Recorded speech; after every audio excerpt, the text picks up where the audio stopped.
Okay, sorry about any wind noise. It's autumn now, so of course it's getting a bit breezy.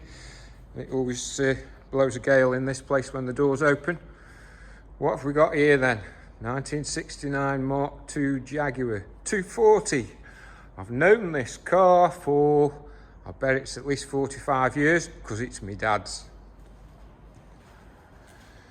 He had it a very long time. It was originally Old English white, and then for a long time, long time, while I was a teenager, it was a rather interesting shade of bright electric blue. Not far off like Nagaro blue, I think it is, on some of the Audis. Very bright, brush painted, roller painted. In his garage, I'd go in and he was there picking flies out because he was doing it in the summer. He thought it'd dry out quicker. It's got an engine. It's the later 2.4 called the 240. Twin carbs. It's got a different head. I seem to think it's an E-type, D-type sort of head on it. He had it restored, I bet it was 30 years ago now. And then every so often he decides to go out into the garage because he's got nothing else better to do. And he'll do a bit of body work, he'll flap some paint down and he'll buy some spray cans and he'll spray it again. He's 87. He hasn't got a lot else to do, so it keeps him occupied. He's done some upgrades over the years. It's got XJ6 3-pot calipers on it. He's made his own power steering system for it. He's put, I think they're XJ6 Series 2 seats in it. He's done stuff to his dashboard. I need to finish off stuff. There's something dangling there. I can't remember what he said it was, but it needs a cover or something putting in it. He had the headlining done when he had it restored. That's still nice. Power steering's a bit light for my liking, but it suits him. He's got some original spats. He did at one time have his own version of Coombs arches. He did with some bent copper pipe, and then he decided he wanted the spats. Then after he'd had the spats, he decided he wanted Coombs arches again, and this is what he's been doing. It needs finishing off. That's a fiberglass arch on it.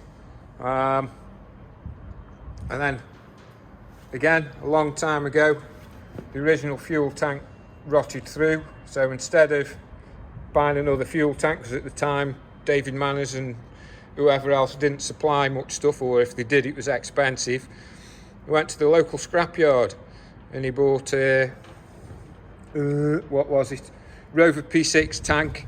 He put it in the boot, so we've got that to sort out. And there's the tank in the boot.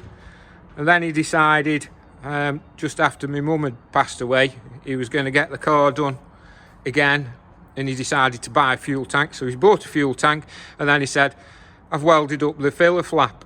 I don't know where the filler flap is. And I'm like, I'll look, I'll help you, I'll find it.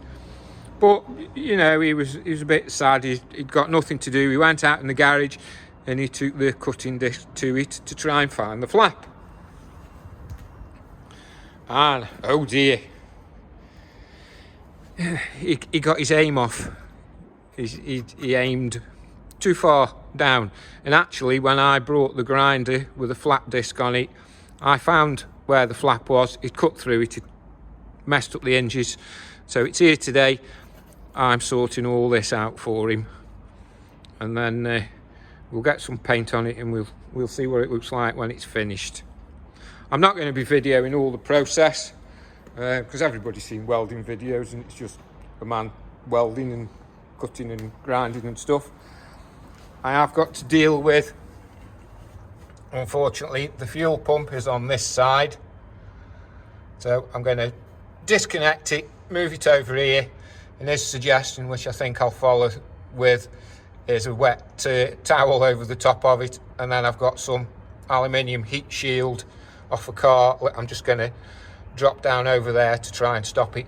It does smell a bit of fuel, so either it'll be a good video and you'll see it fixed at the end, or you'll see me in hospital with third-degree burns. Just have to see. Right, I got a bit carried away. I had to have the door shut. We've had horrible, horrible weather, gales, torrential rain. It was soaking the back half the car. It was blowing the gas out on the welder. I've had to shut the door. But there we are. Now, it's not finished. It's not perfect around the edges. It's not perfect down here. But when I told my dad I'd done it and I was filling it, he said, don't do it all the way. Leave it. I need something to do. So, there you are, Dad. I've left you something to do. I think this is bent, this flap, or the hinges inside. You see there's a bit of a split on it. But, I've definitely given him something left to do there. But it's not that big hole that it was before. So, not bad for a quickie. I better get back on to some other jobs now that are actually getting paid for.